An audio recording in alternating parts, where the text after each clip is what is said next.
Colin, so to kick things off, I'd love to get into kind of the big challenge of innovating in corporate environments because you're someone that I know that's been in a number of innovation roles over the years in pretty complex organizations, right? So first question is just, how have you thought about innovating in some of these bigger, more complex organizations? How does that differ to, a smaller business or a startup? What are some of the challenges that you've encountered and how do you overcome these? If you start like from one side of, let's say you're in a startup, right? It's much easier to really think big and you're free to challenge sort of the establishment and really try to break the molds that are out there. That's really, that challenger approach is very easy to do. You're not really on anyone's radar when you're small. You often are not working with billions of customers at the time. You have a very small population. So the risks of if you get something wrong are relatively small. Really the challenge at a startup is around capital and securing enough capital to grow. If you take that on the opposite side in the corporate world, capital generally isn't the issue. It's really the fact that you're working within a framework in an organization where innovation is difficult. A couple of reasons why. One is that most large organizations are highly matrixed. So you need to work with many different people, many different groups to implement a strategy. And that just tends to bog things down a bit. And then particularly in financial services, you have a very high regulatory risk. So there are actually, breakpoints that are established in the process of delivering new products and solutions that are designed to make sure that new ideas are well thought out, because of the fact that it has often, when you roll something out, it could be impacting millions of people. So there are things like new product committees and, regulatory compliance checks and those sorts of things. So that's, I think, one of the primary reasons why driving innovation is so difficult. And I think that's why in corporate settings, a lot of innovation tends to be being incremental. Two things that I've learned over my years is one I call leveraging the big deal. So in most of my career, I've worked in sort of a B to B to C environment where we work with corporate partners who in turn give us access either to their employees to address financial challenges or to their customers to offer banking products.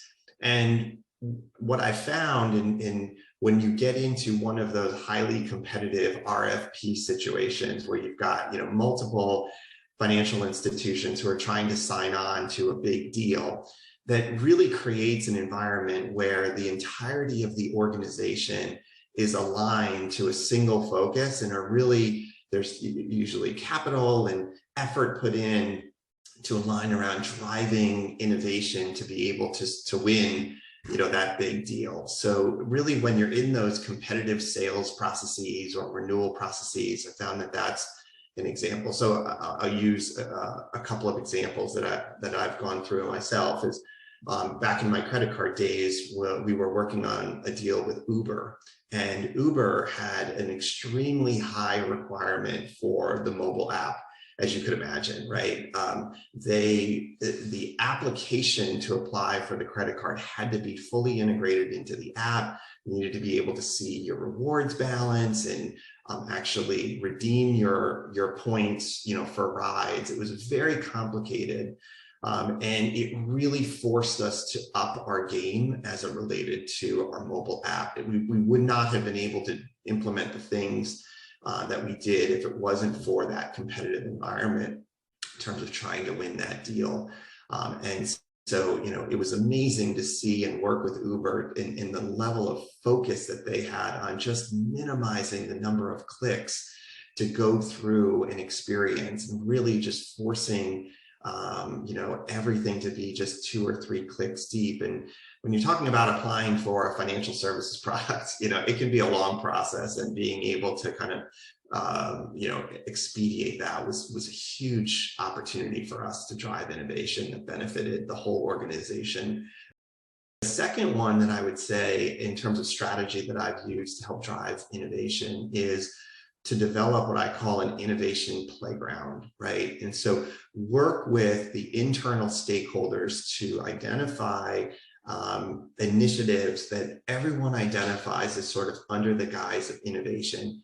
And I don't necessarily mean creating like a brand new innovation incubator. It's really just having broad agreement that these certain ideas, either that the fact that they will be smaller scale, so it we'll do more test and learning, but it sort of fenced off from the rest of the sort of day-to-day work, and allow yourself to maybe skip some of those new product committees and things like that, because everyone has identified that this set of initiatives are more under the guise of innovation and smaller tests and learn. And I'll give an example there. When I was at Prudential, we had a program that was called the Elite program, where we identified 9 different initiatives that were really deemed as transformational to the business, and they staffed them with relatively small teams just to kind of focus on those 9 initiatives. And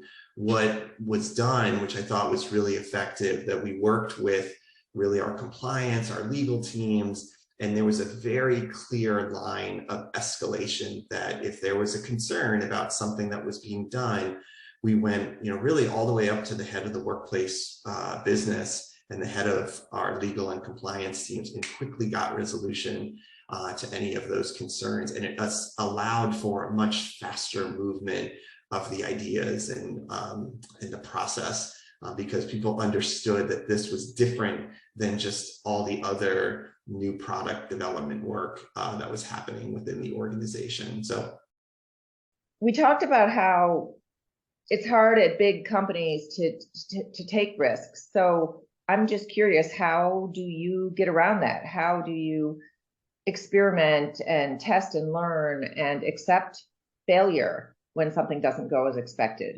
People think, oh, I've got these great ideas, and that's innovation, right? And I think, to me, getting the ideas is actually the easy part of innovation, right? Generally, we can all come up with ideas of what we want to do. To me, the work begins in terms of the understanding, truly defining what the customer need is, or their unmet need, probably more accurately said, and defining that, and then really generating strong customer insights to be able to share, like, what is it that they're struggling with, or what is it that we can deliver, and how is it that the end user really wants to experience that. And I think that if you have a really good definition of the problem, and you have good consumer insights, obviously I think the ideas then become very easy in terms of how to solve that. But I've found in these organizations that I've worked in that if you can go around to your key stakeholders with identifying, a clearly articulated challenge or need, and demonstrating that you have understanding of how the end customer wants to experience that, or what they're looking for, it really does open up a lot of doors to do a lot of that test and learn. So it's about doing the work up front, and then at that point, as you're starting to communicate, people will start to get behind it. And then you understand that if you start to now test and learn, and you've got some failures, it's much easier to come back and connect that back to the original insight or the unmet need, and to say, oh, it didn't work here, but we need to try there, and understand that it's it's part of the process is testing and learning. Colin, I'd love to hear about your experiences a bit further down the line as well, when you're thinking about building stuff or piloting stuff or just experimenting in market. Have you found that side of it more difficult in larger companies? And then if so, how have you handled that? Yeah, no, it's a great question. It is difficult, within a large organization. Again, you are also facing an environment with lots of priorities, right? And lots of competing priorities. And so, when you're talking to your developers or the tech teams or many of the different resources, the marketing partners, you're trying to balance multiple initiatives. And so it's been it is challenging to get that level of prioritization, because often you're trying to do something that isn't proven, right? And so I might go to be competing against, hey, this initiative over here has been running for 4 years. We've got stats that show, the impact to the business and the returns and all of that. And I'm coming in with something to say, look, I'm not really sure like how this is going to work. And I don't have a proven track record to say, like, I know that this is going to be delivering 10x returns or whatever it might be. We've got an idea. And so I think that, one of the learnings that I've had would be, again, to separate out sort of business as usual initiatives from the funding process and from the digital prioritization, and carve out a separate set of capabilities, capacity, dollars that are really focused on new things. So that you're not trying to compete with those well-established initiatives, because you're just never going to win if you're up against someone who can show 10 years of track record of proven returns, especially in these environments where resources get tight, and so, there's not an unlimited source of funding and capacity. People in the organization like to be part of something new, right? They enjoy working on something that is seen as cool or innovative or something that we've never done before. And especially if you're talking to really technical people who are building a new, cutting edge technology or working with something new, like they really enjoy that. And so I would say leveraging that as well, as sometimes you can get stuff done just because the person on the other side just wants to do it. They want to give it a try. Like it's something that's interesting for them. And I think that's another aspect of, sort of how to get things done within the organization. When you look at sort of the incubators, the corporate incubators, I've really seen varying success there. I think it's important to strike that right balance between having the business involved in innovation, but also keeping it somewhat separate that allows for the freedom to be able to move and not necessarily caught up. And I think sometimes where I've seen is those incubators have gone a little bit too far afield and they're really not connected to the business. And so it's tough to see the business value. And it also reinforces that innovation is done by this team over here. Like that's who does innovation, where really I believe that innovation is done by everybody. And so I think trying to strike the right balance is important there. And so I think, bringing in the right people, getting the right ideas. I think for me, just as an example, as I've worked in the B2B to C space, the benefit of corporate partners has been very valuable. And a couple of reasons. So when we're working with a corporate partner, it's either because, we're providing a product or solution to their employees or to their customers. And, at the end of the day, that corporate client knows that group, that employee base or their customers so much better than a third party would. And so leveraging the insights that they have, how you speak to an employee, if you're at Google, you're a Googler, those sorts of things. And like those little nuances that are really important. And you also kind of get this tacit approval or endorsement that, hey, we believe that this is, the right product or solution for you. So I'm curious, if you were giving advice to someone who was just starting in a role similar to yours, a digital or innovation role in a corporate setting, what advice would you give to them to be successful and make an impact?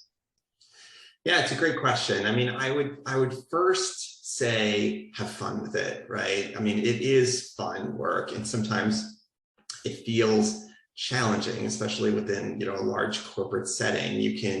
You you can run up against a lot of roadblocks, but have fun and be persistent. Again, I go back to the idea of really focusing on the customer need. If you always keep the customer at the very forefront of what you're trying to do and keep hearkening back to what is it that they're struggling with, what is the challenge that we're trying to help with, and always keep that in the forefront, I really think everything sort of flows from there, in terms of the ideas and the solutions and sort of what we're trying to implement.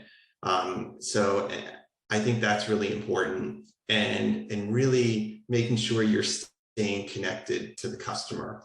It's easy as you work in different aspects of corporate to be even further removed from the day-to-day customer. And so I would say, listen to calls that customers are calling in on, get out there and do a side-by-side with someone who might be providing advice, or if they're out, doing, selling a credit card, get out and see people in that environment of exchanging, sort of the day-to-day. And so trying to stay as close to the customer experience as possible, I think, are a couple of ways I would say, to definitely stay focused on for a young person.